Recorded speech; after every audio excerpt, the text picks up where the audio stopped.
கேள்விகள். இன்னைக்கு வந்து திமுக காங்கிரஸ் வந்து தொடர்ந்து தேர்தல் ஆணையத்து மேலே குற்றச்சாட்டு வைக்கிறாங்க, பிஜேபியோட கை கோர்த்துருக்காங்கன்னு.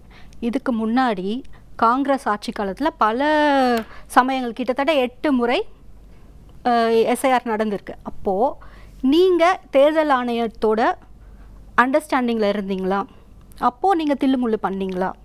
அப்போ நீங்கள் நேர்மையாக எலெக்ஷன் நடத்தலையான்ற கேள்விக்கு கண்டிப்பாக திமுக காங்கிரஸ் பதில் சொல்லணும். அப்போ நீங்கள் நேர்மையாக நடந்திருந்தீங்கன்னா இதுவும் நேர்மைதான்னு ஒத்துக்கணும். சும்மா ஒருத்தவங்க மேலே அலிகேஷன் போடுறதுனாலே அது உண்மை ஆகிடாது. எதுக்கு எஸ்ஏஆர் இப்போ நடத்தணும் அப்படின்னு சொல்கிறாங்க? இப்போ டைம் இல்லை, ரொம்ப ஷார்ட் பீரியட்லாம் சொல்கிறாங்க. 2016 எலெக்ஷன் அப்போது இவர்களுடைய தலைவர் மறைந்த திரு கலைஞர் அவர்கள் பிப்ரவரி மாதத்தில் தேர்தல் ஆணையத்துக்கிட்ட சொல்கிறாரு, ஒரு ட்வீட்டே போட்டிருக்காரு, போலி வாக்காளர்களை நீக்கணும், தேர்தல் ஆணையம் தகுந்த நடவடிக்கை எடுக்கணும்னு ஒரு ட்வீட்டே போடுறாரு. 2017 ஆர்கே நகர் பை எலெக்ஷனில் அக்டோபர் நவம்பரில் தான் இவங்க எலெக்ஷன் கமிஷன் கிட்ட ஒரு அஃபிடவிட்டும் ஹைகோர்ட்லேயும் ஒரு அஃபிடவிட் ஃபைல் பண்ணுறாங்க. இந்த மாதிரி நிறைய போலி வாக்காளர்கள் இருக்காங்கன்னு சொல்லி அதை ஏற்றுக்கிட்டு எலெக்ஷன் கமிஷனும் அன்றைக்கி ரிவைஸ் பண்ணாங்க, நீக்கினாங்கன்றதை நம்ம பார்ப்போம். இன்னைக்கு தேவையில்லாமல் இவங்க பல குழப்பத்தை உண்டு பண்ணிக்கிட்டு இருக்காங்க. ஒரு குழப்பமும் இல்லை. அந்த ஃபார்மை பார்த்தாலே நமக்கு தெரியும் நம்ம எப்போ ரெஜிஸ்டர் பண்ணோம். நம்ம முன்னாடி 2004 ஓட்டு போட்டிருக்கோம். இப்போ நான் 2004 ஓட்டு போட்டிருக்கேன் அப்படின்னா என்னோட ஐடென்டிட்டி இருக்கும். அப்போது உறவினர் யார், நான் என்னுடைய தந்தையோ தாயாரோ அவங்க பேர் போட்டிருப்பேன், அவங்களோட டீட்டெயில்ஸ் தான் போட்டிருப்போம். அதே தான் இப்பயும் கேட்குறாங்க. இவங்க ஒன்றுமே இல்லாத பிரச்சனையை ஊதி ஊதி ஊதி பெருசு பண்ணிட்டு இருக்காங்க. என்ன பிரச்சனை அப்படின்னா, இன்னைக்கு முதல்வர் அவர்கள் திருச்சியில் இருக்காரு, காலையில் இருந்தப்போ வந்து ஒரு கொலை சம்பவம் நடக்குது. இன்னும் பல இடங்களில் பார்த்தோம் டெய்லி கொலை மற்ற பாலியல் சம்பந்தமான விஷயங்கள் நிறைய நடக்குது. அதுக்கு தான் வரேன்.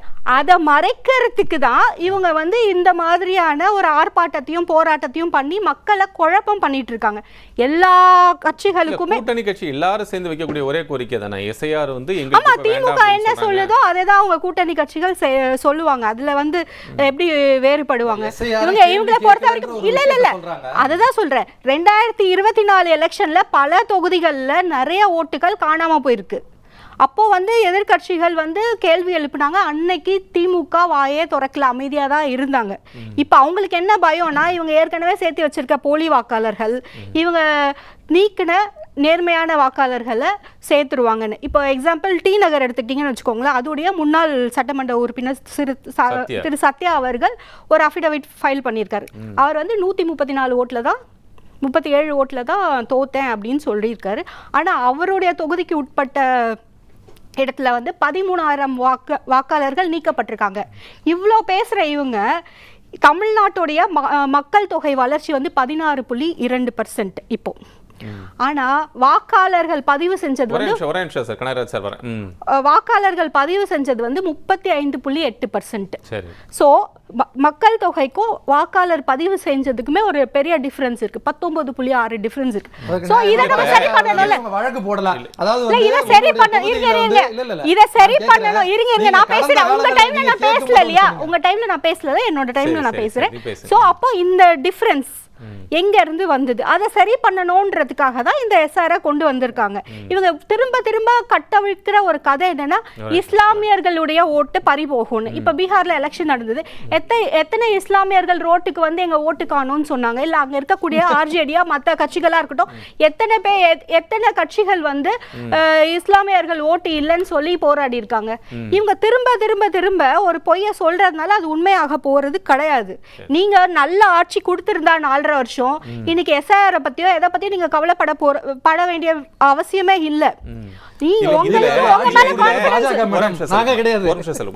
கனகராஜ் சார் ஒரு கேள்வி எழுப்பினா, இதுல என்னன்னா அந்த ஃபார்ம்ல கீழே என்ன போட்டிருக்குன்னா, மேற் சொன்ன வாக்காளராகிய நான் என் குடும்ப உறுப்பினர் வேறு எந்த நாட்டின் குடியுரிமை பெறவில்லை அப்படின்னு பெறதுக்கான அந்த நீடு இப்ப இருக்க தமிழ்நாட்டில் இருக்கா? நீங்க ஆர்டிகல் 326 என்ன சொல்லுது? இந்தியன் சிட்டிசனுக்கு இந்தியாவில் வாக்காளர் அட்டை இருக்கணும், ஓட்டு போடுறதுக்கான இவ்வளவுதான். இதுதான் வந்து நம்ம கான்ஸ்டியூஷன் சொல்லுது. அதை வெரிஃபை பண்றதுல என்ன தப்பு? இப்போ நீங்க டிரைவிங் லைசன்ஸ் வாங்கி வச்சிருக்கீங்க இல்லையா? இப்போ ரோட்ல போறீங்க வண்டி ஓட்டிட்டு, உங்களை வந்து ஒரு இடத்துல செக் பண்றாங்க. செக் பண்ணி டிரைவிங் லைசன்ஸ் காமிங்கன்னு சொன்னா நீங்க என்ன சொல்வீங்க? காமிப்பீங்களா மாட்டீங்களா? காமிப்பீங்க தானே. அதே மாதிரி தானே உங்களோட ப்ரூஃபை காமிக்கிறதுல உங்களுக்கு என்ன பிரச்சனை? சிட்டிசன்ஷிப் இந்த ப்ரூஃப் வந்து இப்போ இந்த ரிவைஸ்ல எஸ்ஐஆர்லாம் நம்ம காமிக்க வேண்டிய சூழல் உருவாகிருக்குன்னு நீங்கள் நினைக்கிறீங்களான்னு கேட்குறேன். இப்போ நான் என்ன சொல்கிறேன், பல இடங்கள்ல வந்து இறந்தவர்களுடைய வாக்குகளை நீக்கியிருக்காங்க. அதுவும் பீகாரில் நீங்கள் சொன்ன மாதிரி 22 லட்சம் பேர் இறந்தவர்கள். ஓகே, சில பேர் வந்து 2 இடங்கள்ல இருந்திருப்பாங்க, தவறுதலாக இருக்கலாம். நம்ம வந்து ஓட்டர் லிஸ்ட்டில் ஆட் பண்ணுற இன்ட்ரெஸ்ட்டை வந்து நீக்கிறதுல காமிக்க பண்றதில்ல. ஸோ அப்போ அதை வெரிஃபை பண்றதுக்காக இருக்கலாம். சில பேர் வந்து இங்கேருந்து வெளிநாடுகளுக்கு போய் செட்டில் ஆயிருக்கலாம், அங்கே சிட்டிசன்ஷிப் வாங்கியிருக்கலாம், அவங்களுக்கு இங்கே இன்னும் ஓட்டு உரிமை இருந்திருக்கலாம். அதை நீக்கிறது தவறு கிடையாது தானே. இதுல என்ன தவறு இருக்கு? தவறு யாருமே இந்த நடவடிக்கை தவறு என்று சரின்னு சொல்லல. அது யாருமே இப்ப திமுகவுமே என்ன சொல்றாங்கன்னா, இந்த நடவடிக்கை எஸ்ஐஆர் வந்து வாக்குரிமை என்பது ஜனநாயக கடமை, அவர்கள் ஆற்ற வேண்டிய சூழ்நிலை இருக்கிறது, அதில் மாற்று கருத்தில்லை. ஆனால் ஏன் இந்த அவசரத்துல செய்றீங்க, இப்ப செய்றீங்க அந்த கேள்வி. எலெக்ஷனுக்கு முன்னாடி செய்யறது வந்து எலெக்ஷன் கமிஷன் குறைகளுக்கு ராகுல் காந்தி அவர்கள் எழுப்பப்பட்ட எந்த ஒரு குற்றச்சாட்டுக்காக இவர்களுடைய ஆட்சியில நான் கேக்குறேன், இந்த இவ்வளவு கேள்விகளுக்கு பதில் சொன்னாங்க. நீங்க ஜனநாயக கடமை 3 வருஷமா பண்ணும்போது பண்ணாங்கன்னு சொன்னாங்கல்ல, 2 வருஷமா 3 வருஷமா பண்ணும்போது இவங்க குறை சொன்னாங்களா சொல்லலையா? நான் திருப்பி கேக்குறேன். ஒரு நிமிஷம், காங்கிரஸ் குறை சொன்னுச்சு, கம்யூனிஸ்ட் குறை சொன்னுச்சு. 2002 2004 பண்ணும்போது இவங்க குறை சொல்லாம இருந்தாங்களா? இல்ல நான் கேக்குறேன், அப்ப 3 வருஷம் பண்ணும்போது குறை சொன்னாங்கல்ல சார். இவங்களுடைய கருத்து எப்ப பார்த்தாலும் குறை சொல்லுவதையே தன்னுடைய குறை இதா வச்சிட்டு இருக்காங்க சார். திருடங்கையில வந்து அதாவது கதவு பூட்டு திருட வந்துருவான் சாவி திருடதா வச்சிருப்பாங்க சார். இதெல்லாம் ஊமை நல்லா இருக்கு. நான் கேக்குற கேள்விக்கு மட்டும் நீங்க ரெண்டு பேரும் கேக்குற கேள்விக்கு மட்டும் பதில் சொல்லுங்க. நான் கேக்குற கேள்விக்கு பதில் சொல்லுங்க. நான் கேக்குற கேள்விக்கு பதில் சொல்லுங்க. ஒரே ஒரு கேள்விதான். கடந்த காலங்கள்ல அவங்க சொன்னாங்க காங்கிரஸ் ஆட்சியில் இருக்கும்போது எஸ்ஐஆர் நடந்தது, நீங்க என்ன கேள்வி. அன்றைய காலகட்டத்தில் ராகுல் காந்தி அவர்கள் இன்றைக்கு இருக்கக்கூடிய எதிர்க்கட்சி தலைவர் ராகுல் காந்தி எழுப்பின மாதிரி ஆதாரத்தோட யாராவது குற்றச்சாட்டுகளை எழுப்பினார்களா?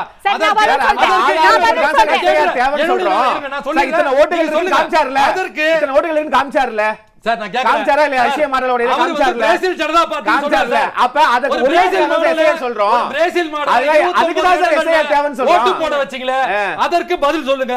நான் ஒண்ணு கேக்குறேன். அந்த பீகார் இருங்க மேடம் என்னோட நான் சொல்றத மட்டும் கேளுங்க. இதுக்கு மட்டும் பதில் சொல்லுங்க மேடம். ஒரு பிரேசில் மாடலை வச்சு ஒரு 29 இடங்கள்ல வாக்குரிமை நடந்திருக்குன்னு சொல்லி அவர் ப்ரூவ் பண்ணாரு. அதற்கு பதில் சொல்லுங்க. பீகார்ல இறந்து போனவர்களை கொண்டு வந்து இறந்து போனவர் அவருக்கு வாக்குரிமை இல்லைன்னு உங்களுடைய எஸ்ஐஆரால் நீக்கப்பட்டவர்களை கூட்டிட்டு வந்து டெல்லியில வச்சு காப்பி குடிச்சாரு. அதுக்கு பதில் சொல்லுங்க. தொடர்ச்சியாக அவர் ஞானேஷ்குமார் மேல பல குற்றச்சாட்டு. அவர் நியமனத்துல இருந்து ஞானேஷ்குமார் ஒண்ணு யோக்கியவான் கிடையாது. அவர் நீங்க பேசும்போது இல்ல ஞானேஷ்குமார் இல்ல நான் சார் அதுக்கு பதில் சொல்றேன். நான் நியாயமா பத்திரிகையில வந்து செய்தி சொல்றேன். நீங்க அதை தடுக்காதீங்க. இதே ஞானேஷ்குமார் அமித்ஷா வந்து கூட்டுறவுத்துறை அமைச்சராக இருக்கும்போது அவருடைய முக்கிய செக்ரட்டரியா இருந்தவர் இதே ஞானேஷ்குமார். இவருடைய மேற்பார்வையின் பேரில் 10,000 கோடி ரூபாய் மகாராஷ்டிரா தேர்தலுக்கு எலெக்ஷனுக்கு முன்னாடி அங்க இருக்கக்கூடிய சுகர் மில்லுக்கு 354 மில்லுக்கு இந்த 10,000 கோடியை பிரிச்சு கொடுத்து முறைகேடாக மகாராஷ்டிராவுல இதுக்கு ஆதாரம் இருக்கு. ஆதாரம் இருக்கு. இது வந்து இல்ல சார். நோ ப்ளீஸ் நீங்க அலிகேஷன்ஸ் வைக்கலாம். நீங்க உங்களுடைய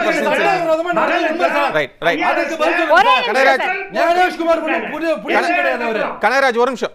உங்களுக்கு ப்ரூஃப் இருக்குன்னு சொல்றீங்கல்ல, அப்ப நீங்க வந்து சுப்ரீம் கோர்ட்டுக்கு போக வேண்டியது, கேஸ் ஃபைல் பண்ண வேண்டியது. எதுக்கு இல்ல நான் அத சொல்றேன். நீங்க கோர்ட்டுக்கு போக வேண்டியதானே.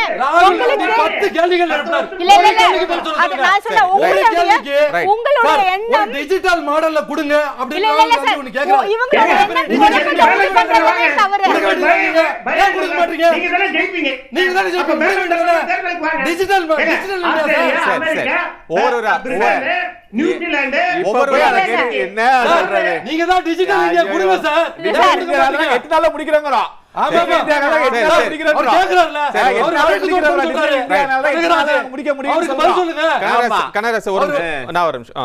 இவங்க கிட்ட உண்மை இருந்தால் அவங்க வந்து கோர்ட்டுக்கு போயிருக்கலாம்.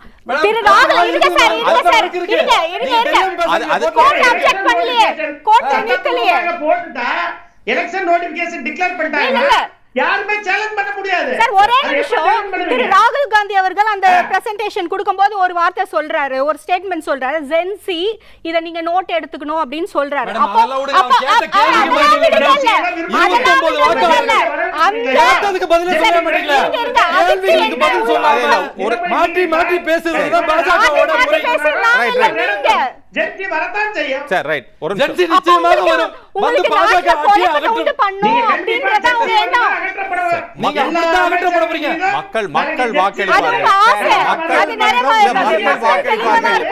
யார் அகற்றாங்க அது எல்லாருக்கும் தெரியும். மக்கள் வாக்களிப்பார்கள், மக்கள் தான் தேர்ந்தெடுக்க போகிறார்கள் என்பதுதான். கனகராஜ், உங்களுக்கு நிறைவா நீங்க ஏதாவது சொல்ல விரும்புறீங்களா? ரொம்ப சுருக்கமா நட்சல்.